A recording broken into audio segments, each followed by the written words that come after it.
Hello and welcome to The Trade. Let's get you caught up on what traders are watching out there. President Donald Trump saying he's in no hurry to speak to Chinese President Xi Jinping to try to defuse a potential new trade war between the world's two largest economies, sparked by his sweeping 10% tariffs on all Chinese imports. China's markets returning from a week's break to this fresh trade dispute, particularly with ructions in the global artificial intelligence sectors. Investors saying they're watching for what Beijing might do to bolster confidence. Oil prices diverging amid tariff drama and after President Trump restored his maximum pressure campaign on Iran in a bid to drive Iranian oil exports to zero.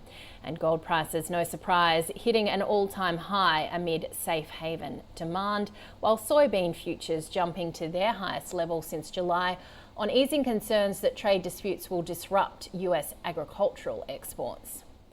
Violetta from Leverage Shares has noted the ongoing volatility in the S&P 500 amid proposed tariffs by Donald Trump on Canada and Mexico, which of course led to a sharp market sell-off earlier in the week. Despite this, Violetta foresees the S&P 500 potentially rising to 6,350 points. I spoke to her earlier. Yes, we are seeing a little bit of volatility in the S&P 500, and given that Donald Trump is proposing to impose tariffs on Canada and Mexico of 25%, we've seen a very sharp sell-off in equity markets. However, we've seen a little bit of a reprieve given that Donald Trump gave those two countries 30 days delay. However, we are still having 10% tariffs on China. So most probably we will see volatility getting elevated in the near term, and most probably the S&P 500 will continue to trade within its current trading range. However, we are in the middle of reporting season in the US, and so far results have been resilient. Although forward guidance have been cautious, it's still optimistic. And I see pretty good chances of the S&P 500 breaking above this current trading range and extending gains in the second quarter of 2025. So I'm still very comfortable despite the elevated volatility here. I think the first upside target for the S&P 500, it's around 6,350 points. However, by the end of 2025, I'm very comfortable to assign 6,600 points upside target. All right, what does all this mean locally for us here in Australia, Violetta, when we had seen some strong momentum, then as I mentioned, the tariffs coming in on China, and again, we could be in for some more volatility? Yeah, that's a very good point. I think 2025 will be the year for the stock market in Australia. We are expecting the RBA to start the easing cycle from next month with total 4 cuts penciled in for the rest of 2025, which should support the local market. We've seen the XJO reaching a record high just before Trump announced those tariffs. And I'm expecting to see a little bit of a pullback and volatility kicking in. However, we are gearing up for reporting season next week. So I believe the Aussie market will continue to fare well. I would welcome a little bit of weakness from current price levels.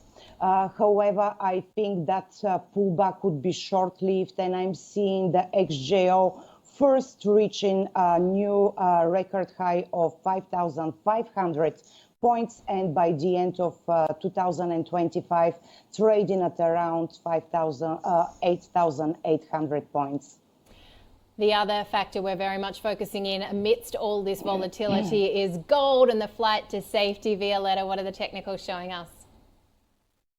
Yeah, Juliet, I've been a perennial bull on gold, and nothing is changing my view still. We've seen gold reaching a fresh record high, and I'm expecting this strong momentum to continue and extend. All these tariffs and trade wars around the world are a very good tailwind for gold.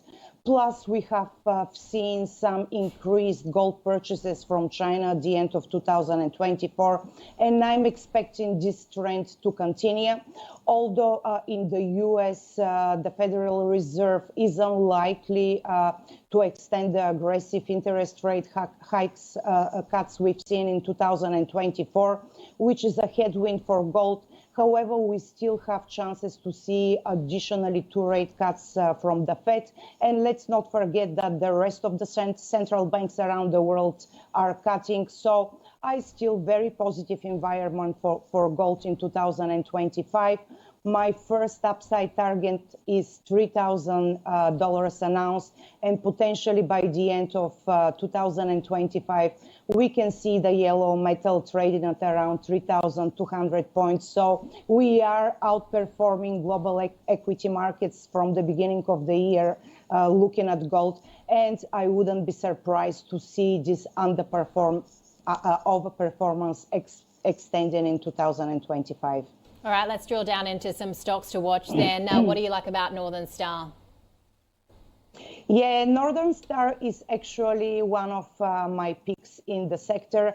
We are seeing a little bit of consolidation over the past few months. However, the momentum indicators are extremely strong and constructive, and the relative strength index remains in the bull market range, which suggests that the momentum is likely to extend further. So I'm looking at few key levels. Once resistance of $18.30 gets broken, which most probably we will see cracked in the next couple of weeks, that will give us a medium-term upside price target for Northern Star of around $21. So I encourage investors, if we see any pullback in the shorter term, which would be a pullback just to unwind the overbought momentum conditions, to position into the stock. All right, Capricorn Metals as well, another one you're watching, Violetta. Yes, that is a very strong performer. That stock delivered so much gains throughout 2024. And looking at the RSI sub-chart, momentum indicators continue to remain firmly in the bull market range, suggesting that the uptrend is likely to continue into 2025. In the very short term, the stock, however, is strongly overbought, and I wouldn't be surprised if we see a pullback to around $7 just to unwind those overbought momentum conditions, which will give us an excellent entry point. So first upside price target from here would be around $8.20. However, by the end of 2025, I think the stock can easily trade up to $9, so plenty of upside here. Another one that is on a lot of people's radar is Evolution Mining. Do you like this stock? What are the trends showing you? Yes, Evolution is also very resilient. So we have managed to reach overbought momentum conditions as well.